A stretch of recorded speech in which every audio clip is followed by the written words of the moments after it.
got last one. Get shot. No, it's He has another slug. Okay. No, he did. That's a slug.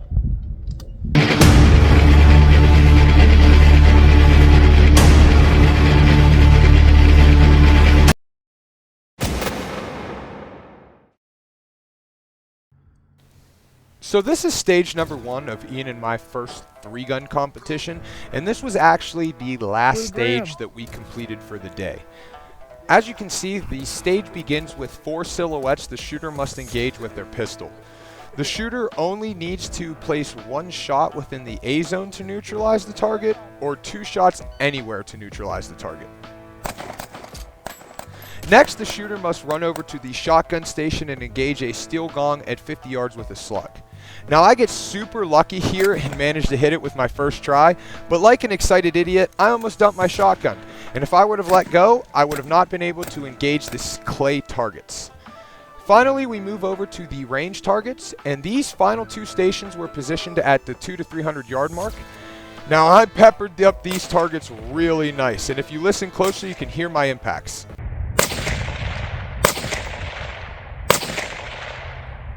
This is of no fault to the spotter or range officer that these shots went uncalled, just an unfortunate scenario. For whatever reason, there was no spotting scope to view the targets at 200 to 300 yards, so we had to use binoculars. This paired with the fact that it was difficult to hear impacts at that distance and all the background noise resulted in a decent amount of hits going uncalled. I was using a 3x magnifier on this stage and I thought I could see the impacts, but for obvious reasons could not call my own shots, so I just waited for confirmation. Actually, right there, what you just saw when I turned around was me confirming with my spotter that I was engaging the target at 200 yards so that I could move over to the 300 yard station. When it was all said and done, I only ended up getting penalized 40 seconds for 2 misses at one of the 300 yard stages. At the time, I found this to be pretty fair since it was difficult to tell what ones were actually impacts and which ones were misses. So this was fair and reasonable to me, and I found no problem with this. At the end of the day, I went 6 of 8 at range, and the range plans on fixing this next time just by having a spotting scope available to view the steel at range. The video continues on with me getting some hits called and some misses.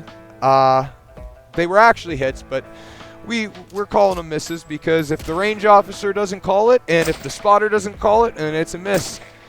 And what more fitting for an NPC than to just shoot some of the most expensive ammo downrange and just waste it. Just utterly waste it. Every time you hear that gun go off, that's $1. So even though I'm hitting, it's not being called. So it's just $1 pretty much being thrown downrange for no reason. $1. Another $1. Another $1. Another $1. Thank God I ran out of ammo. Jesus Christ. I would have been broke by the end of this video. Looking at the scores here, we can see that I placed 15th overall and 10th in my division. I got that 40-second penalty for missing the 2 targets at the 300 yard stage, which penalized me 40 seconds, bringing my overall time to 2:05:25. I managed to get 7.16 points for my division and 4.76 overall.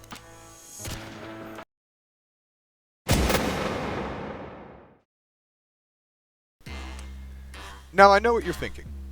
Where's Ian? Why isn't he narrating his own part? And why is this dickhead doing all the talking?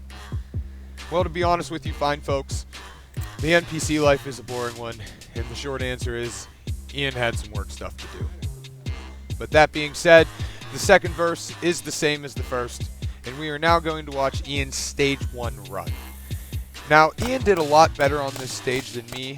This is probably due to the fact that you could actually hear his impacts out at range and see their splash, but either way, Ian did great.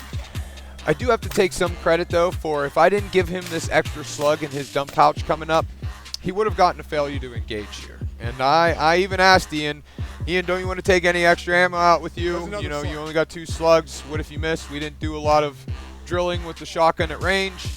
And in typical NPC fashion, Ian said, fuck it.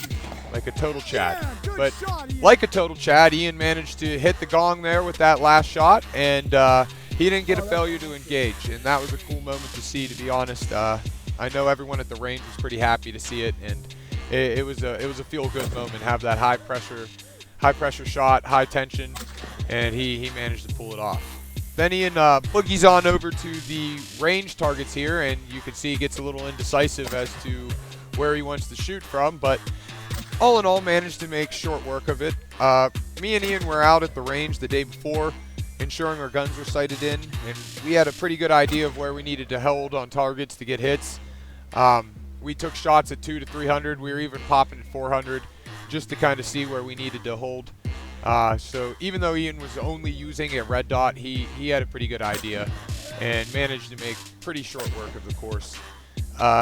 He held true to himself though here at the end. Ian moves over to 300 here, gets the first silhouette pretty quickly. Doesn't take much time, just lines up the shot, nails it, and then at the last silhouette, Ian holds true to himself and double taps it like typical Ian does. You know, his aggressiveness on targets knows no bounds, and Ian will continue to abuse and destroy targets. I know this firsthand. He has shot in all of my steel target stands, not the steel itself, but the stand. He aims deliberately for the stand. Finally, taking a look at Ian's score, we can see that he placed 4th in his division, 7th overall. He came in at 112 seconds, 112.47 seconds, with a total of 13.06 points for his division, and a total of 8.69 points overall. As I mentioned earlier, this was one of Ian's best stages, and he placed 4th in his division and 7th overall, so it reflects that. I would like to thank everyone personally if you made it this far in the video. If you haven't done so already, please hit that like and subscribe button. And as we sign off here, we're going to go ahead and watch Mike's run. Mike went ahead and built a lot of these courses himself and organized them, came up with the layouts, put in the labor and man hours to make sure that they went through without a hiccup, made sure everyone felt safe, secure, and had a good time. So we're really grateful for Mike. We're also grateful for GPGC, the range that held this. Without them, we couldn't have even held this competition, so thank you for them, and we're looking forward to the future 3-gun competitions that they're going to have. Ian and I had a lot of fun doing this, and we're going to release the other 4 stages to come. Hopefully you enjoyed the first stage, and you tune into the next ones. That being said, we're not gay.